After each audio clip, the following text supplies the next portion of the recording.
What's up, everybody? This is going to be my quick review of Gladiator's Glory. It's going to be pretty much just came out on Smite game. The new patch is coming out. It's going to be available on PTS very soon. Going to do a quick overview of what's good, what's bad, what's amazing, and yeah, should be good. I'm sorry I haven't shaved. Yeah, I look kind of nasty, but what can you do? So, quick overview should be like 2 to 3 minutes, and then you guys are out. It's gonna be fun, promise. All right, so new arena map.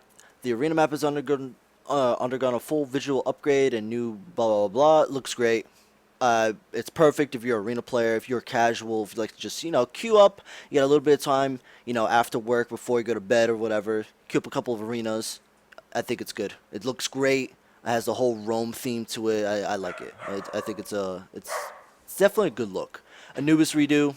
Anubis has got a major visual update. Perfect. I've been saying this forever. Anubis just needs to look like he's part of 2015. So, great stuff so far. The skins, hot. Looking forward to spending gems for each one of the skins. New god cards, Anubis Standard, Anubis Nightwalker. One of them looks like Anubis is taking a shit, but besides that, I think they both look great. Everything looks fine. The voice packs are great. Anubis emotes, if you like, buying emotes, then that's even better for you guys. Now, new ward skins and player icons. Okay, like that's cool. UI, blah, blah, blah, blah. Just a whole bunch of stuff. Okay, that's great. Good stuff so far. So going over to gameplay. Now, this is pretty huge. If you played Conquest before, you'll notice that a big thing was that you couldn't get, if you weren't in range of the wave, you just wouldn't get experience. So it's kind of like, fuck. Like, you gotta be basically humping the wave. You gotta buy an engagement ring to clear the wave, or have my hunter clear the wave while I sit there and passively get golden experience. The Hi-Rez was like, fuck that. Let's just revert back to Season 1. However, if you tag the wave and you leave, so for example, if you're Sylvanas and you auto-attack the wave and then leave, there's still the same time window where if you leave, I believe it's like in 6 seconds, you won't get the experience for it. And that's fine. Like, you can't just tag the wave and just move on. But if you're standing there within a decent distance, you'll get golden experience. So that's fucking great. Like, that's what everyone pretty much wanted. So that's right there. Huge good stuff. Increased gold bounty cap limit from 500 gold to 750 gold. So I like what Hi-Rez is trying to do here. This is basically for the common player that is like, fuck. The enemy Thor is 14-0. Like, there's no way we can ever come back into this game. So it's more of a bounce back or a comeback mechanic. Many games have this, especially for the common casual player.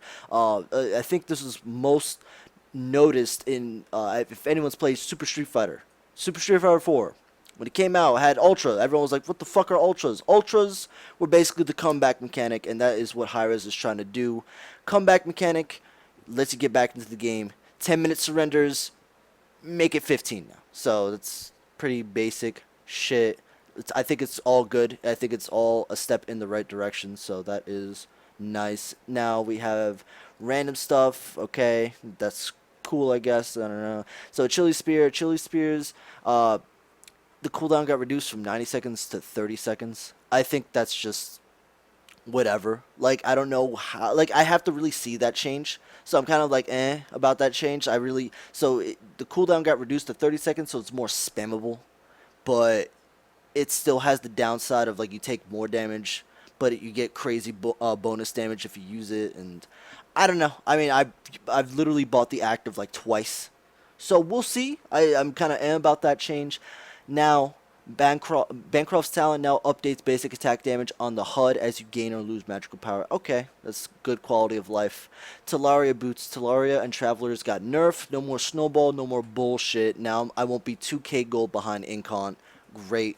Perfect. I think it'll be primarily a support, like, themed boots. I'm pretty sure most of the competitive supports will only get that. And obviously there's room for other stuff as well. As you see, Spoo has come online. He's playing Rust. Shouts to Spoo. So now, and Lobster is playing Adventure Capitalist. What the hell? But yeah, besides that, going on to God balance changes. Oh yeah, they removed the experience bonus as well. It's only gold, no longer increased experience. So that's also nice. So God balance changes, updates, fixes. So I think this is pretty short, sweet, but to the point. Like what we really need to get nerfed, what needs to get buffed. Great stuff overall. A Willix, so she had a couple things that were just bullshit about her. They fixed that. Like that's good because a Willix barely saw play to begin with. So now you might see a little bit more like people that are like kind of frustrated with Willix play Willix a little bit more. Okay, that's cool for the common Willix player. Bakasura, slight nerf, aim towards his level 5. I think that's fine. He's still gonna be in the same spot. He's just not gonna be as bullshit at level 5. And I think that's the general like Hi-Rez is like we're tired of our casual players dying at level 5 because someone knows how to press fucking 4. Like, and I mean, who doesn't want to die at level 5 because someone pressed 4? Like, that's not fun. So, Bakasura Ultimate getting a slight tone down in terms of killing potential. Because past level 5, you shouldn't really die to Bakasura little Bakis, the little minions. They shouldn't really be killing you.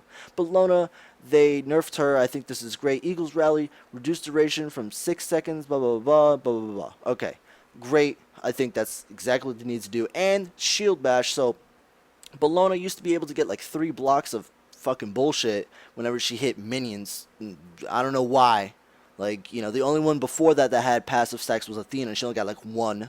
So I don't get how Bellona can get away with this. But they were like, fuck her. And now she has gotten toned down a little bit more. Will she still be first pick, first man? Maybe. Most likely. We'll see. It has to come down to testing and more of a competitive meta. But in terms of casuals or ranked gameplay, you might see Bellona a little bit more often. But that it's not necessarily a bad thing. You might be able to counterplay against her. Who knows? But I think it's a step in the right direction. Kabrakan, I'm scared because I'm sure for the Kabrakan main, that's been playing Kabrakan since day 1, he's like, oh my god, this is it, Kabrakan's on the board. But for me, I'm scared shitless because Kabrakan's ult comes out immediately. That's not fun. But I guess that's what really he kind of needed to be viable. I mean, it was arguably the shittiest move on his kit, so whatever.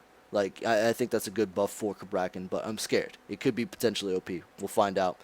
Yanis Portal, exploit, blah, blah, blah. Okay, that's good. Little changes. And Sylvanas has gotten fucking nerfed. Thank you, whoever decided to do this. I think this is huge because generally in laning phase, I'm sure people have gone against the tree. He stacks up the whole group of minions, and he auto-clears them, especially with purple buff. Now, the big thing is that going to affect his laning phase? He's still going to be first pick, first ban. I guarantee it. That change is enough to really knock him down. He's still too tanky, and he heals way too much. He has great bullshit potential with his pull. He has double root. Whoever thought that was a great idea, like whatever, right? But the biggest thing to take away is that he shouldn't auto-dominate lane as hard. So that's a start, right? So we're getting there, folks. He will get nerfed to the ground hopefully within the coming year, but it's definitely a start. We'll see how that changes, but for now, I'm still gonna put him on the first pick, first ban. Like get Sylvanas out of my games. And Zhang Kui fixed basic attack trail showing green FX from standard skin. Okay, so overall, I give this patch an 8 out of 8. I think it was a great patch. Covered a lot of stuff, a lot of goodies. For the casual player, a lot of the new arenas can be sick. I mean, most people that play Smite play arena, so that right there, that's a selling point. Like, that's gonna be huge.